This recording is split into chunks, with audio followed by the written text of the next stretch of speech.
We do want to pivot now, though, to our newest case in North Dakota, the toxic roommate murder trial of Nichole Rice. Rice is accused of stabbing her teenage roommate, Anita Knutson, to death back in June of 2007.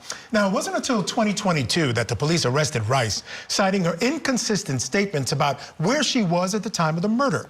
Court TV field reporter Cody Thomas catches us up on the case. On June 4, 2007, in Minot, North Dakota, Gordon Knutson could not reach his 18-year-old daughter, Anita, so he went to her apartment. Through an open window, he saw her laying on her bed, reached in, and discovered she was cold. She had 2 stab wounds and bled to death. For 15 years, Anita's murder haunted the town. I wish we could have solved this sooner. Then, 2 cold case investigators were assigned full-time, and the department brought in resources from the oxygen-hit Cold Justice. Now, after nearly 15 years of investigating and following up on leads, and the suspect is in custody. That suspect, Nichole Rice, who was Nichole Thomas back then. She was the roommate at the time of the murder. The 35-year-old married mom was working at the Minot Air Force Base as a civilian when she was taken into custody in March of 2022. Police say in 2007 she told them she was at her parents' farm 20 miles away when Anita was killed. And over the years, her story changed a lot. Probably at least dozens, but probably over, maybe even over 100 statements that were taken. Police say she lied to them about where she was when Anita was killed, as well as tension with Anita before the murder. A former boyfriend says she confessed to him while drunk, and another witness said after Anita's murder, Nichole referred to her in ways we can't repeat here. Police say Nichole's reputation at the time was hot-tempered and reactionary, while Anita was seen as kind and likable. There was not one person that had anything bad to say about Anita. So to me, this was a young girl with a great future that was taken away from her family way too soon. Nichole Rice is charged with 1 count of felony murder, a Class AA felony in North Dakota that carries a maximum sentence of life without parole. All right, a jury has now been seated in that case, and opening statements have actually begun. So we want to get you inside to that courtroom for opening statements. Let's go in. Good afternoon, members of the jury. That's what you are now. You are the jury. As Judge Hager has just instructed you, it's your job to listen to the facts in this case as they are presented. And as Mr. Nelson told you during voir dire, how we do that is through the testimony of witnesses in that witness stand right over there, and through the introduction of exhibits. 18 years ago, 18-year-old Anita Knutson was stabbed to death in Minot, North Dakota. Anita had dreams of becoming a teacher. She was a college student at MSU. And when she was a student at MSU, her roommate was Nichole Thomas Rice, known as Nichole Thomas at that time. The state intends to show you evidence. There was bad blood between these 2 girls, and their living situation was highly toxic. The state intends to show you evidence that on the early morning hours of June 3rd, 2007, Nichole Thomas Rice stabbed Anita Knutson twice in the chest, killing her. You're going to hear from a number of witnesses who established this timeline. I did a trial back in September. It was another murder trial. And my trial partner made a statement during closing that's echoed with me for a while, where he said, "Crime loves silence." Now, in that particular case, we had a defendant who had killed someone who could have blown the lid off of a pretty big drug operation. But that phrase stuck with me. Crime loves silence. As you have heard, this has been a cold case. Ms. Rice was not charged with this crime until 2022, 15 years after it happened. It's a bit of the tortoise and the hare, slow and steady. Law enforcement took the time to make sure we're the right person. There were some new developments that occurred over the years. You're going to hear testimony with regards to that. But as Mr. Nelson also told you during voir dire, there's some information that was looked back on in a different light. Because, as we all know, sometimes when you hear something in the instant, it means something a little bit more significant once you look back on it. I think that's what they meant then. Or, oh, that really is why that was important. You're going to hear whispers from the past across the void of time that led to these charges. Silent, no more. And we are concluded with this case. We are confident that you are going to find Nichole Thomas Rice guilty of the murder of Anita Knutson. Thank you.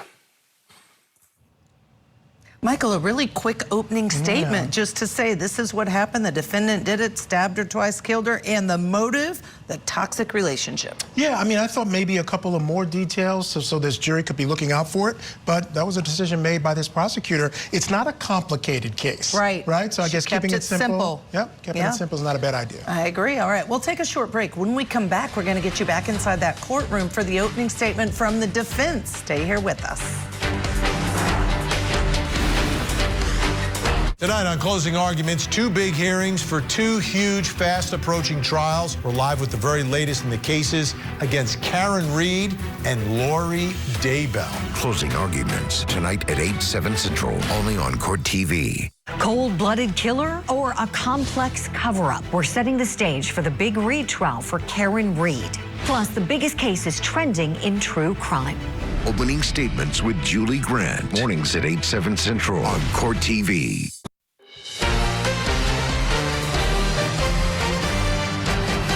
Welcome back to Court TV Live. Michael Ayala here with Judge Ashley Wilcott. We do want to continue our coverage in our newest case, the toxic roommate murder trial of Nichole Rice. She's accused of killing her teenage roommate back in 2007. Opening statements just began. We want to go back into court. The defense is now presenting its opening statement. First of all, thank you for being here. I know we said that during jury selection. This is a huge commitment. I'm sure it's very stressful. You're taking a lot of time out of your lives, and we really appreciate it. Now, as the state's attorney said, you're going to hear a lot of evidence in this case. You're going to see a lot of evidence. You're going to hear a lot of testimony. At the end of it, I disagree with the state. You're going to know after you hear that Nichole did not kill Anita. Now, what happened to Anita is terrible. It's awful. It's every family's nightmare. It's every parent's nightmare. It's every town's nightmare.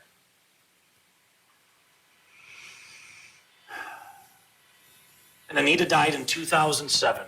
We're sitting here in 2025. Now, we talked in jury selection about what changed between now and then. And I'm going to show you what changed. I'm going to tell you what changed. The witnesses are going to show you what changed. It was pressure from a TV show, a nationally syndicated program that came in, worked with the Minot Police Department, didn't dig up anything of substance, but put an incredible amount of pressure on the state's attorney's office, the police department, to bring charges in this case. Now, you're going to hear from the original officers. I anticipate you'll hear from them. They're on the state's witness list. Those are good officers. They worked this case really hard, and they followed up with a lot of people. And they didn't charge Nichole. They didn't charge Nichole because she didn't do it.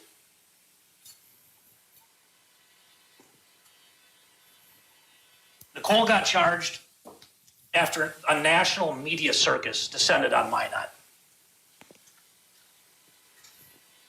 You're going to hear evidence, just like the state said.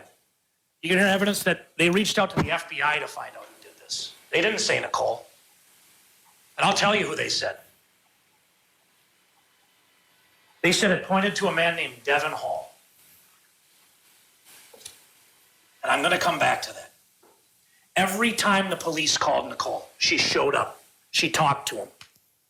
She said, how can I help? Not everybody did that.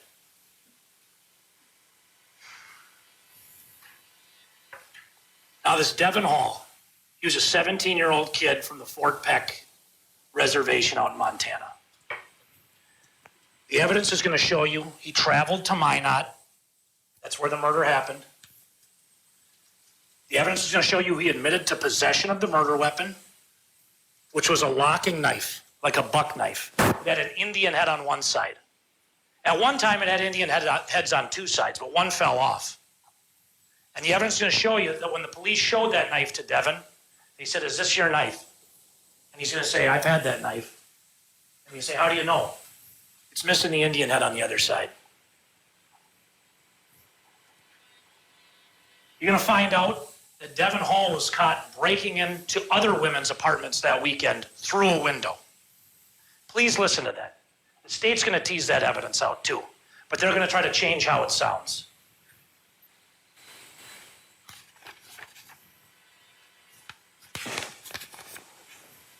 It's also important that you're going to look at someone's behavior. Devin Hall, the evidence is going to show you, continued this kind of behavior.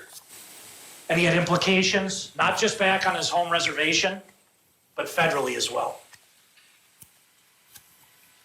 You're going to hear testimony regarding a suspect that was the lead suspect in this case that ran from the apartment complex that Anita and Nichole lived in. You're going to hear this man was described as a 6'2" Native American young man who was sprinting at 7 o'clock in the morning from that apartment complex to the next apartment complex with blood on his t-shirt.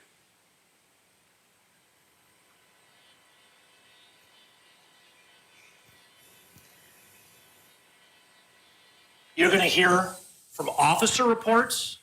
You're going to hear that they worked with the FBI, like I told you, and you're going to hear from other investigations, some of our own, that point to Devin Hall. That's where all the fingers point in this case. On top of that, there was other work that was done in this case that showed other suspects that were much more culpable than Nichole. There was the maintenance man you're going to hear about. The maintenance man who in the morning showed up, found a broken into apartment with curtains and a curtain rod strewn outside that he threw back in.